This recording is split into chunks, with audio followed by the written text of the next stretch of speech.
Eh bien bonjour à tous, c'est Magimetal et aujourd'hui on se retrouve pour une nouvelle vidéo un peu particulière car aujourd'hui c'est la première partie d'une petite série de vidéos pour toutes les personnes qui veulent commencer la magie mais qui ne savent pas comment. Donc cette première vidéo est vraiment pour le choix du matériel pour faire de la carte magie. Donc nous allons voir tout de suite le matériel qu'il nous faut.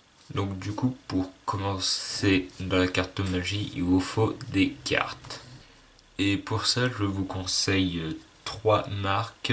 Donc déjà les Bicycle et les Talio, hein, de très bonnes marques avec une très bonne qualité. Donc pourquoi les Bicycle et les Talio? Vous allez voir ça tout de suite. C'est que déjà elles ont un bord blanc. Voilà, comme ceci. Ça c'est Bicycle. Et ça c'est Talio. Et donc du coup ces bords blancs sont très bien pour faire tout tour de magie, hein. Ça ne nous dérange pas et puis au moins comme ça les gens ont l'habitude d'avoir des cartes avec des bords blancs. Donc après si vous voulez vous entraîner sur les techniques et que vous n'arrivez pas vraiment avec ces cartes là, je vous conseille les billes. Donc pourquoi des billes, hein, on va voir ça tout de suite. Parce qu'elles ont la particularité de ne pas du tout avoir de bord blanc, ce qui est très pratique pour pouvoir cacher quelques trucs. Par exemple pour faire genre cette distribution là, ben, c'est très bien pour pas qu'on voie le truc entre guillemets. Donc du coup vous pouvez vraiment vous entraîner là-dessus, hein. Donc voilà. Et puis aussi ça peut être pratique pour faire quelques gimmicks. Donc les gimmicks c'est des cartes truquées. Donc voilà. Donc je vous rappelle, ce sont des billes. Donc du coup récapitulons. Si vous voulez faire des tours de magie, je vous conseille soit les Bicycle, soit les Talio. Plus les Bicycle parce qu'elles sont moins chères, mais on verra ça après. Et si vous voulez vous entraîner aux techniques, je vous conseille les billes. Donc voilà, hein, billes, Talio et Bicycle, les trois bonnes marques en magie. Donc du coup l'avantage avec ces trois marques de cartes, c'est qu'elles sont de très bonne qualité, car elles ont ce qu'on appelle des coussins d'air. Donc on appelle là, mais hop, on peut le voir marqué juste ici en anglais. Donc c'est à peu près ce qui permet d'avoir une assez bonne adhérence pour pouvoir faire un truc comme ceci. Alors que par exemple avec un autre paquet de cartes, bon, ok là il est juste un peu plus vieux, mais voilà, ça fait pas du tout le même effet. Hop, ici et ici on voit direct la différence. Donc après l'autre avantage avec ces cartes c'est qu'elles sont pas chères du tout. Donc bah, du coup si jamais vous voulez commencer la magie mais que vous n'êtes pas sûr que ça vous plaise, vous prenez un paquet de cartes et puis bah après vous n'aurez pas de regrets si jamais ça vous plaît pas. Donc après pour les cartes, je vous conseille vivement de prendre des cartes en format poker et non bridge. Donc la différence c'est que j'ai une carte de sortie là. Les cartes poker sont un petit peu plus grandes et comparé au bridge. Et donc du coup, bah, ce qui fait que si jamais vous allez chez quelqu'un qui a des cartes format poker et que vous êtes habitué plus au format bridge, ben vous serez un peu désorienté. Alors qu'au moins si vous êtes habitué déjà au format poker, bah, vous ne serez pas désorienté. En plus, ça sera plus facile pour vous de passer d'un format poker à un format bridge que d'un format bridge à un format poker.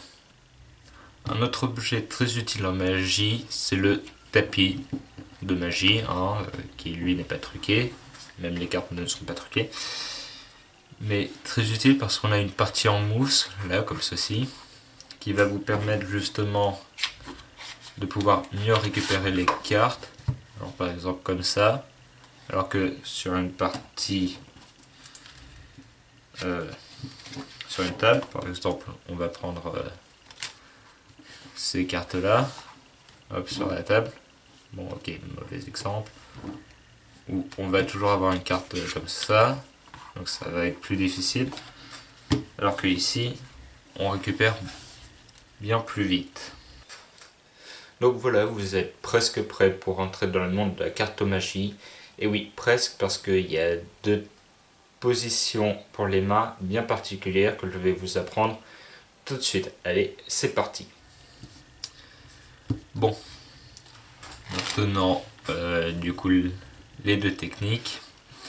Alors la première technique, c'est la technique de la donne, comme ceci, qui va vous permettre de distribuer les cartes, comme ceci.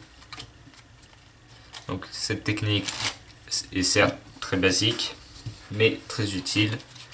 Et il y a une bonne position à avoir, je vais vous la montrer.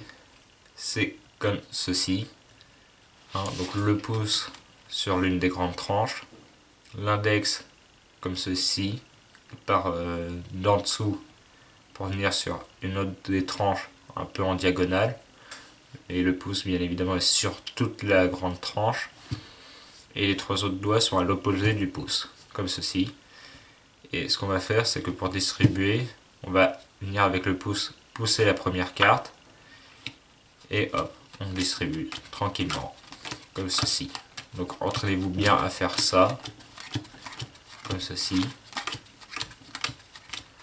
Voilà. Jusqu'au bout, ou pas. Alors la deuxième tenue, c'est la tenue du biddle, qui est comme ceci, qui peut vous permettre de couper le paquet comme ceci. Donc très simple cette technique, vous avez juste à mettre votre majeur et votre annulaire ici, sur la tranche, sur la petite tranche qui est face au spectateur, et votre pouce sur la tranche opposée qui est vers vous. Et après, vous pouvez prendre avec votre index un petit paquet que vous soulevez comme ceci, qui sera naturellement dévié, et puis vous reprenez après avec le pouce et l'index pour pouvoir couper comme ceci. Donc c'est surtout ça l'utilité du biddle. Après bon, on peut faire un truc comme ça, voilà. Donc récapitulons, la position de la donne c'est comme ceci, les trois doigts sur la grande tranche, le pouce à l'opposé sur toute la tranche à l'opposé des autres doigts, et l'index sur la petite tranche face au public, et ça vous permet justement de distribuer. Voilà. Et le biddle avec majeur annulaire sur la petite tranche face au public, le pouce à l'opposé et l'index qui peut venir couper le paquet en deux.